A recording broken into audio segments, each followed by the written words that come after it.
Censoring the facts turns our children into idiots. They claim it's for our safety. I'll tell you what it really is. Removing information that empowers all the citizens. The truth doesn't damage points of view that are legitimate. They're trying to change amen to amen. And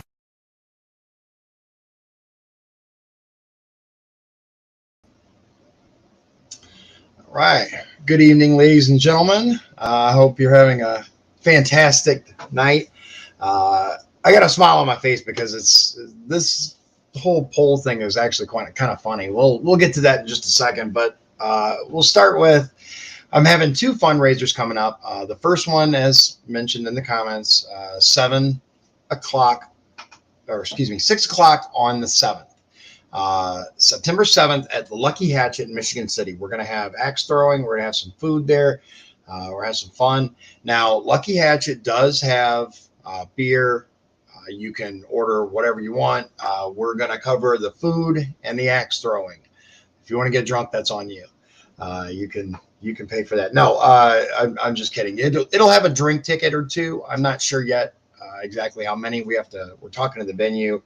We're waiting for them to get back to us on the exact pricing structure, and then we'll be able to let you know what the sponsorship levels are. We're planning on having a co-sponsorship where like a co-host level where another candidate can set up a table, have their information, their literature, stuff like that. If any candidate out there is interested in that opportunity, get in touch with me, let me know. But other than that, after that, we're going to have 2 weeks from then, we're going to have a cheese tasting. Now, this guy is actually pretty cool. He was featured in the NWI Times. Paul had shared it to me. He showed it, and I looked it up, and he's a certified cheesemonger. He's educated.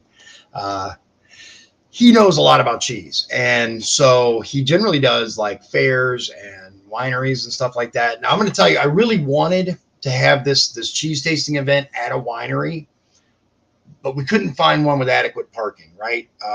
He has a long trailer, and I wanted to do it at Running Vines in Chesterton because I went to Barb Regnitz's fundraiser there, and it was really nice, great place, but there's just nowhere for him to park the trailer.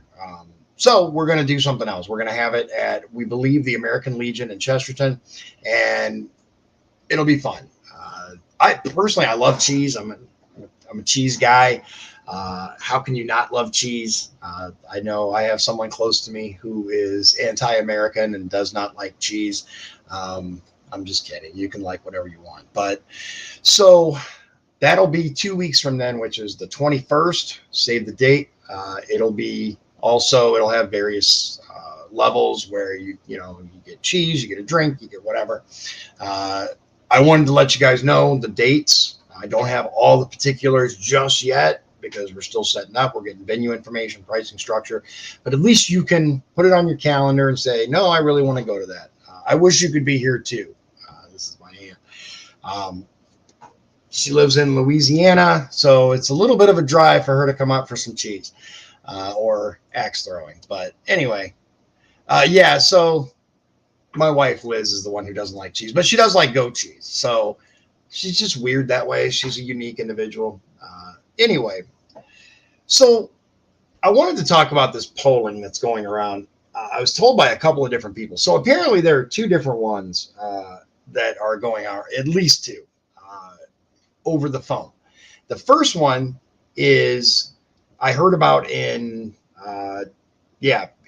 Porter County, and it was so they call you, and then they ask you the standard polling, who do you plan on voting for this position, that position, and they go down through it. But then when they get to mine, District 9, they're like, who do you plan on voting for? And you tell them, me, of course, because I'm awesome. And then they go and they say, well, would it change your vote knowing that he was convicted of a misdemeanor? And I've said this before. It's on my website. It's no secret. When I was 19 years old, I was dirt poor, scraping by. And my friend came over, and he had a truck bed full of Cokes, right? Various kinds, not just Coca-Cola, but all different kinds. Sprite, Coke, Dr. Pepper, you name it. It was in the bed of his truck, and they were all wet. He's like, hey, man, check this out.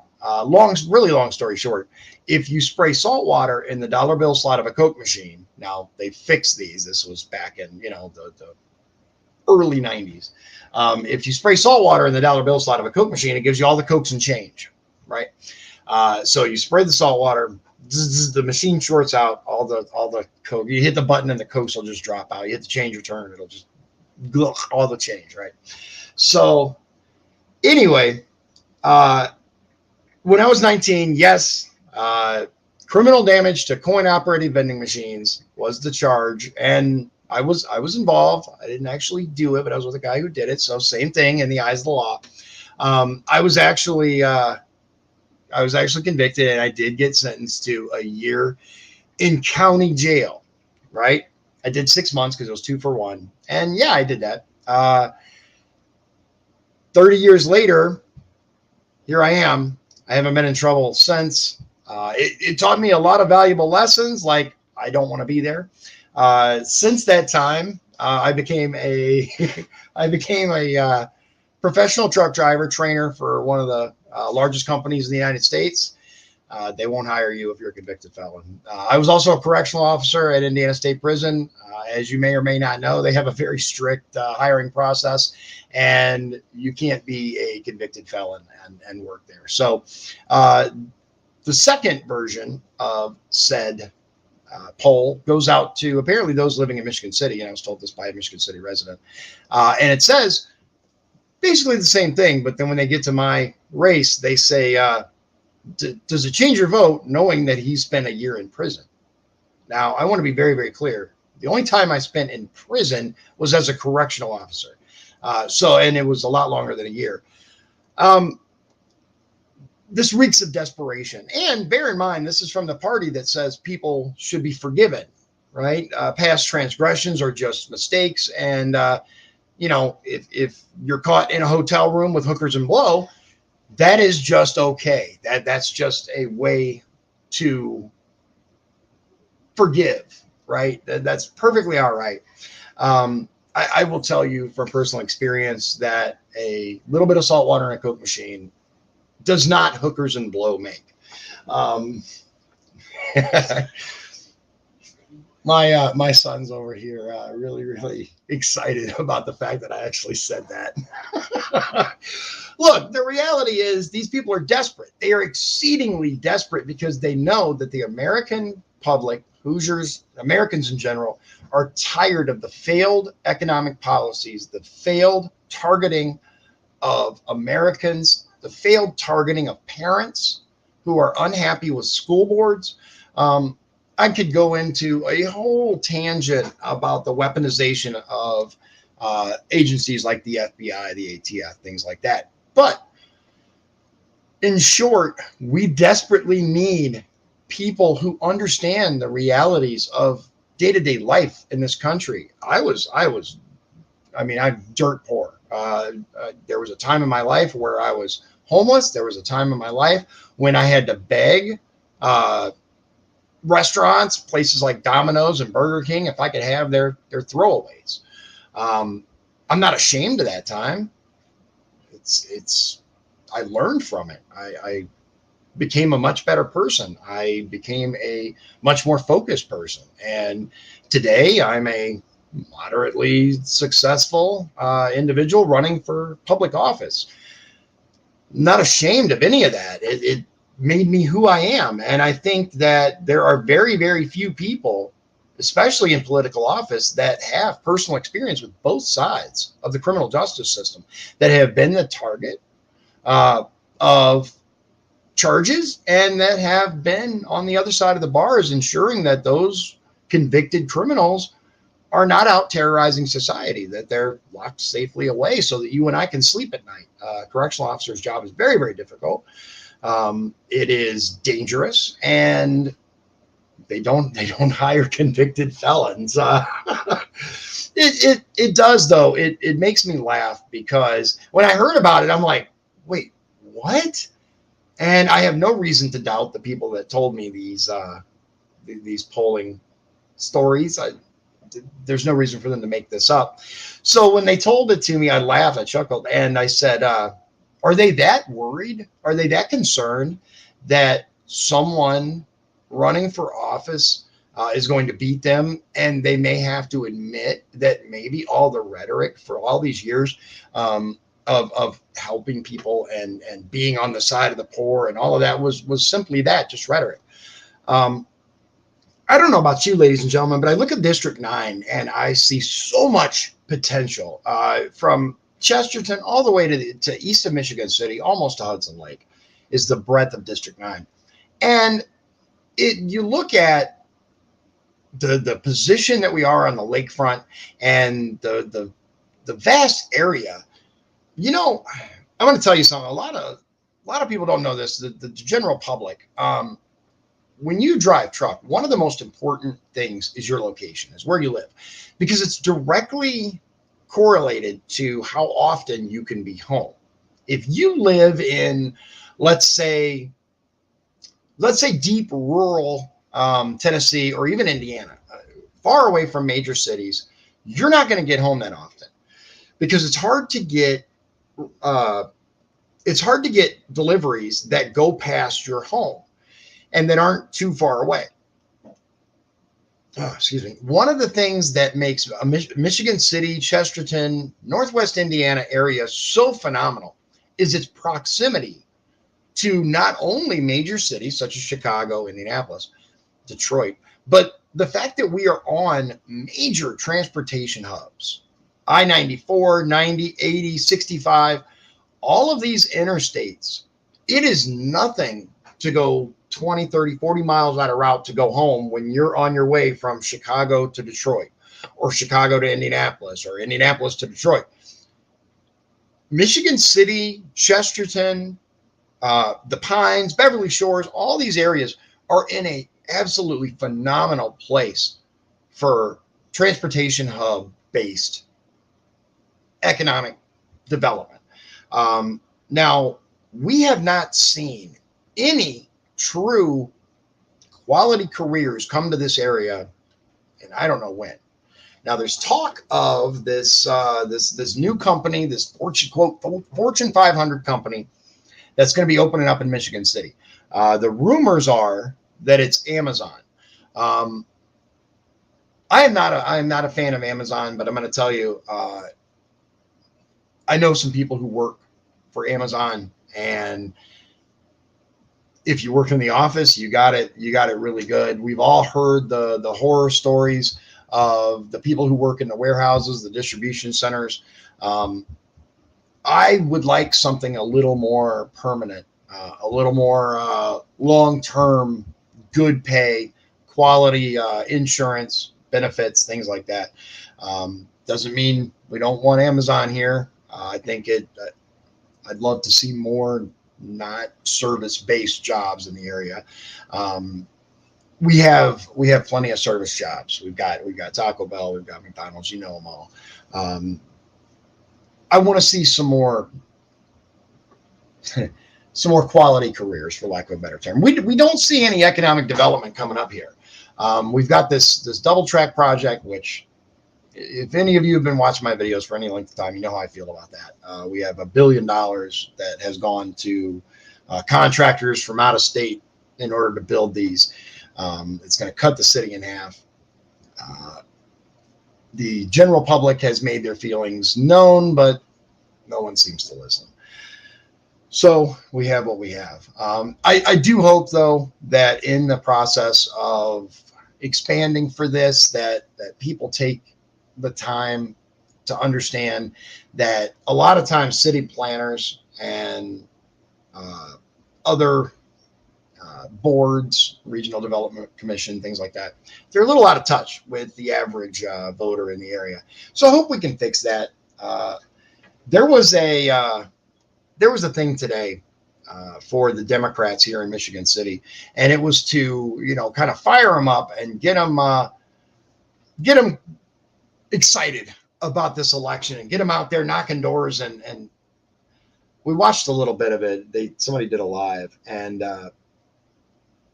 it was bad. It was bad. The lack of energy. their big issue, and we all know this, their big issue coming up on 2022 is abortion, right? Elect us, and we will allow you to have abortions in the state of Indiana. First of all, it's a done deal. I gave it a lot of thought, and I think I would be in favor of a referendum on that, but it doesn't matter because it's done. The state has done what they're going to do. It's going to be in. It's already done. They voted. There was some back and forth. No one is happy. The super pro-lifers are not happy. The pro-choicers aren't happy. I'm told that means that you have something that's a good compromise when absolutely no one is happy. I don't know. I am pro-life. I'm very pro-life, but it's done. There's nothing that we do is going to change it, not unless we get a huge amount of reps and senators that are like, yeah, we need to go in and we need to edit this, which I just don't think that's going to happen. Liz says we need jobs that stop brain drain, biomedical, energy, transportation, and technology-based jobs. I agree with that. We have a huge number of our residents that go and get higher education or get formal training, technical training, and then they move away to get better jobs elsewhere, better careers. And that's something that we have to address. We have to address here in District 9. We have to make sure that it's something that we can fix, but it's going to take a concerted effort, and it's going to take some investment from downstate. And let's be clear, those dollars that come from downstate, those are your tax dollars. They're my tax dollars. They're not giving us anything.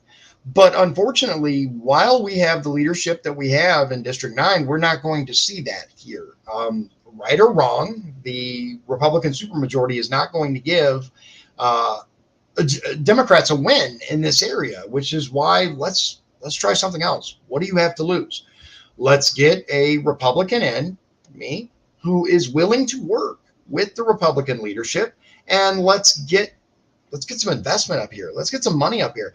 Let's get some companies up here that will transform the landscape. We have, again, so much potential in District 9. But, hey, Shannon, good to see you, man. How are you enjoying it out there? Shannon moved out to Granger, and he hasn't been around, man. He was a really important part of my campaign last time, and it's really sad that he's not in the area anymore. I think that we have a unique opportunity this election, not only on the local and state levels, but the national levels, to send a clear message that we disagree with the direction this country is headed.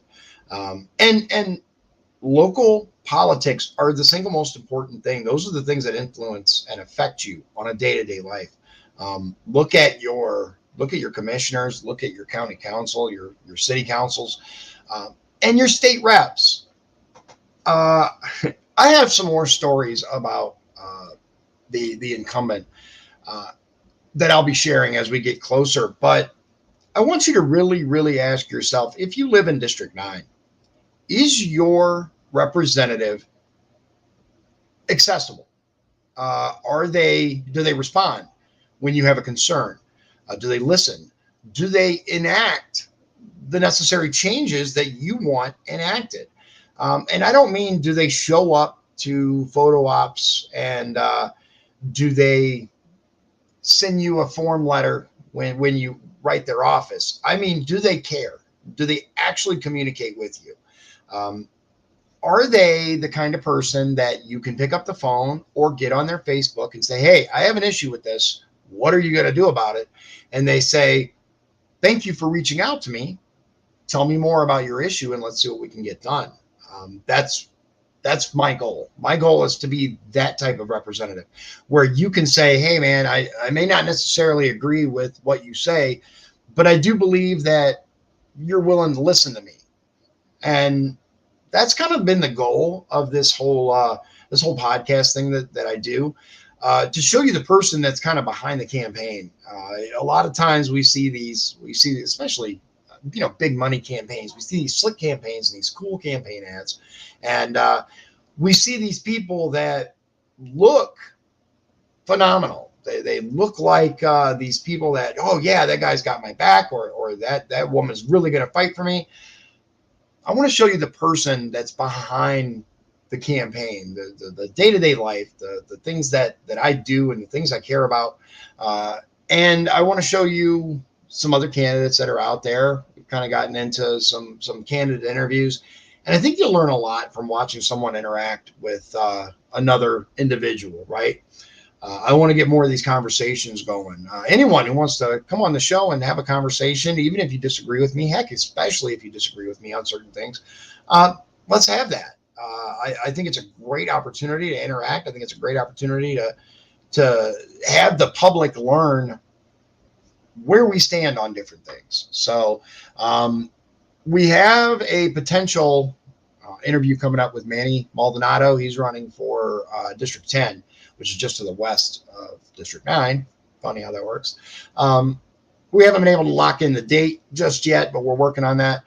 We had one, but then I had a fundraiser I had to go to. Speaking of fundraisers, I want to circle back to this. I went to Barb Regnitz's fundraiser at Running Vines. Great event. The food was really good. Shout out to Running Vines. They did a fantastic job.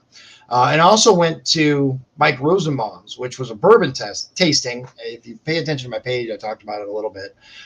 It was interesting. I wasn't sure if I would like it, but it was so educational. And shout out to Paul Benson, who did a phenomenal job being kind of the host and telling people about it. That's my goal for this cheese tasting. I want you to not just enjoy some cheese, but learn something.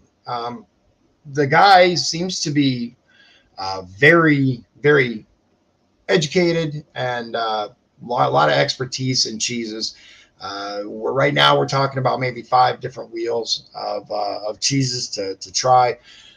We'll get it all worked out, but save the dates, ladies and gentlemen, and keep in mind that not everything you hear is true. And just because someone asks you, speaking of, if there are any lawyers out there that would like to take this case on pro bono and get a cut on the end, when I inevitably end up like Nick Sandman with a $200 million payday, I'm kidding, obviously. I don't know who put these polls out for me, but I kind of hope it's like a big group with lots and lots of money so that we can, maybe I won't need to be in politics anymore. I'm just kidding. I was thinking when they had that massive Mega Millions, right? It was up to like $1 billion. If I won that, would I still run for office? And the answer is yes. Not just because I wouldn't need to beg people for money, which in my opinion is the worst part of running for office is saying, hey, I know you work hard for your money, but why don't you give it to me instead? It's a hard thing. And it's something that I'm still learning. I'm still struggling with. I'm still trying to get better at it. But just imagine having that much money and not needing to worry about finances, not needing to worry about where your next meal is coming from, how you're going to pay your car payment or your mortgage or, your NIPSCO. Think about how free that would make you to just vote for what's best, right? And I understand, when you get to a certain point financially, right? Let's look at the really big names, Jeff Bezos, Elon Musk. These people, they don't need more money. A lot of them are still consumed by it, right? But you're free to pursue what you really want. You don't have to worry about making that money to survive anymore. I think it would be fun for a little bit to kind of have that. And I would still run for office. I'd hire some people though to do. Dave makes a good point. Facebook doesn't fact check political posts, so you can say literally anything you want. Long as it's under a political banner and you can say whatever you want about your opponent. You can claim all kinds of things, and you can just get away with it. But since this is a poll and you're actually calling people, I wonder how that works. I don't know. It's interesting, but I've been trying to stay busy. We went to the fundraiser. We went to Hannah Fest. I went to Jackie Walorski's service. Absolute tragedy. Absolute tragedy. It was a very nice service. Her husband, I guess, plays the saxophone, and he was involved in the music. You could see the pain on some of these people when they got up to talk, and it was tough. It was tough. Let's not forget though that Jackie wasn't the only person that was involved in this terrible tragedy, this accident that happened. Zach and Emma were in the vehicle with her, and there is another individual that was also involved. Let's not forget about them in our thoughts and prayers. Zach, I didn't know that well, but I had talked to him more than I talked to Jackie, so I kind of felt his loss a little more, you could say. Obviously, he wasn't as well known as Jackie Walorski. She's been around for a long time. She's been involved in a lot of different things, politically and otherwise. So, horrible. Apparently, there's going to be a caucus, but I guess the latest is it's going to remain empty until November. The seat is just not going to be filled until November. There's going to be a caucus to fill it from November to January. And whoever they're filling it with is obviously going to run as well for the seat to fill it in January as well. So if they win their election in November, then they will serve the remainder of 2022, and then in January they'll just get sworn in again as the new rep. If they lose, then they'll just serve from November to January. I don't know. We shall see what happens. I don't have any additional information at this time. I know a few people have filed, but I don't know who the caucus is going to be on. I know there's at least one person that I have heard from party leaders that they are not excited about. Put it that way. We will see what happens. It's up to the precinct committee people, of which I am one. I will keep you informed. I know there are a couple of people who have asked me about it. They want to be kept in the loop. I'll be happy to keep you in the loop as much as I am. And that's about it. I've been writing, as you can see, a little red. I'm trying to get better with the sunscreen, but I forget. I hop on the bike and go for a little bit and then get off, and I'm like, oh yeah, I should have did a better job with that. That's summer. Obviously, the weather for riding will not hold out forever, so I'm trying to enjoy it while I can. Ladies and gentlemen, I appreciate you spending your time with me, and I'm going to start the show back up with a lot more regularity. Took a break for a little bit post-primary election, just to kind of focus on spending time with my family and doing things that I enjoy beyond just the show. But we'll be here most nights again, and there's a lot to catch up on. If you do get this poll via phone or otherwise, and it has this question on it, let me know. Send me a message or post it on my Facebook. I'm very interested as to where this is originating. But again, it reeks of desperation, because if you can't tell the truth, if you have to lie to make your opponent seem worse, that doesn't say much about you as a candidate. I hope the incumbent runs on their record, of which there is none. So works for me. Ladies and gentlemen, like always, God bless you, God bless Indiana, and God bless the United States of America. Thank you.